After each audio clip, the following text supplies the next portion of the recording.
On the 21st of September 2018, Telltale Games had announced a majority studio closure, leaving a small group of about 25 employees to fill in their legal obligations to Netflix and some unspecified deals as of writing the script. Before we actually get into discussion about the closure, we'll take a short walk down memory lane, or an extra small pier, that is Telltale Games. Back when LucasArts was still an active company, they did have a large part in the booming point-and-click adventure game renaissance, from the 1980s to the late 1990s. This led to some stellar franchises like The Secret of Monkey Island, Maniac Mansion, and the initial video game adaptations of the Sam & Max franchise. We will return to Sam & Max momentarily. The company was booming, releasing financial success after financial success, but in the 2000s the genre started to fade away from the mainstream. This is when the team of two creative leaders broke away from the company to form what would be known as the infamous Telltale Games. The duo started their company with a financial flop in the form of Telltale's Texas Hold'em. Not to say the game was poorly received by critics, however, as it won the Indie Game of the Month in July of 2005 from PC Zone magazine. Whilst the game was basically a test of their in-house engine, the Telltale tool, it did show promise. With public having knowledge of why the company was founded, a new wave of adventure games were about to hit the market, and they will be successful. Sam & Max, the game responsible for Telltale forming, had, in 2005, expired its deal with LucasArts, and the creator Steve Purcell approached Telltale about making a game for the franchise, as he knew what the company could do, based on their work, with LucasArts. The first Sam & Max developed by Telltale was released in an episodic format akin to the initial idea the team had, and was their first financial success. Prior to this, they'd made games for franchises with small but extremely dedicated fan bases. These games include the likes of Wallace and Gromit, Bone, a comic series, and multiple CSI games for Ubisoft, which were also developed in episodic format but were released in singular packages with all middling to good financial success on multiple consoles.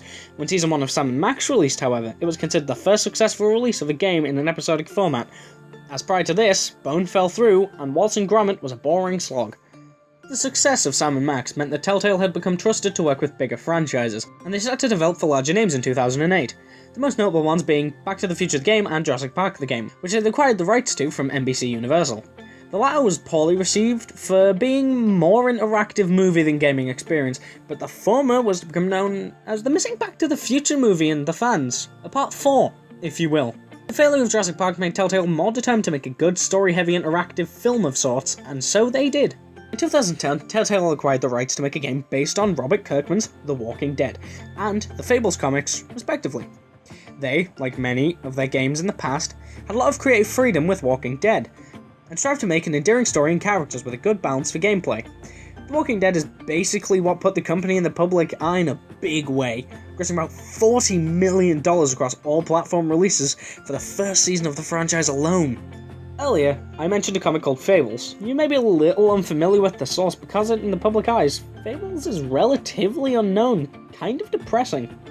But the video game adaptation has a large following, as it's not known as Telltale's Fables, it is known as The Wolf Among Us. The Wolf Among Us becoming a financial hit is somewhat of an anomaly in Telltale's library, as it's an adaptation of a lesser-known source. Doing this somehow left people wanting more. After the first season was done, we heard very little of the franchise, until, in 2017, Season 2 was scheduled for a 2018 release. This, like many other games, would later be cancelled.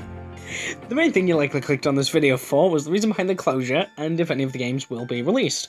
After some digging, I can all but confirm that most of the franchises will not be completed, or receive any follow-up entries. The closure does mean the loss of Season 2s to some of the franchises that I'm about to list. Guardians of the Galaxy, Game of Thrones, and The Wolf Among Us. The closure seemed strange, however, as the company had made a recent deal with Netflix to make a Stranger Things game, which would have definitely turned a profit due to the die-hard fandom of the show. Alas, with the closure, Stranger Things the game will be subjected to development hell, possibly forever. Before we get into the meat of the closure, we must discuss the state of their flagship and most expensive franchise, The Walking Dead. Thanks to Skybound and fan outcry, the final episodes of the season will be made. The employees who were laid off have migrated to other companies, and the dev team behind the series finale moved to Skybound, so they could finish up the project that has such an impact on the story of the franchise. And that marks time to finish up this video with a discussion about the company's closure. Due to severe issues with funding, the company had been on a decline. Using the same game engine for 6 years had made the games lose some of their luster. But this was not the only issue. It pains me to say that, according to ex-employees, Telltale had toxic management strategies. The company didn't pay its employees fairly, from no overtime to paying less than the work was worth. The company had apparently been doing this for years, making the company employees work ridiculous hours for very low pay, but high effort is borderline criminal. That's it. It's over. All that could be said has been said, and I personally feel like the company has left a legacy to be proud of, despite the downfalls of the company nearing the end. From its roots in LucasArts to the end of the company, releasing over 100 games and many successes along the way, I have a feeling the world will miss and remember Telltale Games. Thank you so much for watching. If you liked it, hit the like button. Over here should be a link to something. Probably the cameraman's channel. Yeah, fuck it. Cameraman, say hello. Good job, cameraman. Thank you for watching. Please like and subscribe if you liked it. If you're already subscribed and were subscribed from the freezer days, that content will return at some point. An update about that later. You know, because I want to. Oh yeah! I want to do movie reviews. Why am I playing with a lightsaber?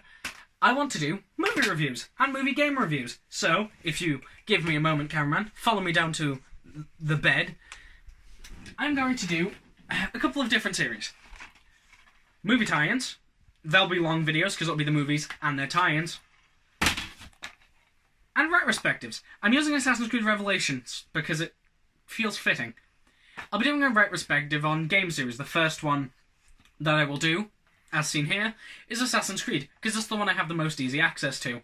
I won't be able to get the newer gen ones, but I'll be able to do up until the end of Ezio and Edward.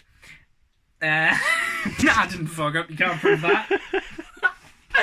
And video game retrospectives, the first of which will be Assassin's Creed. Revelations seems fitting because I'll be doing from Altair all the way to Edward Kenway, because that's all I can play on an Xbox 360. Anyway, thank you so much for watching. Subscribe to the cameraman, subscribe to my gaming channel that I share with my best friend, and subscribe to this one.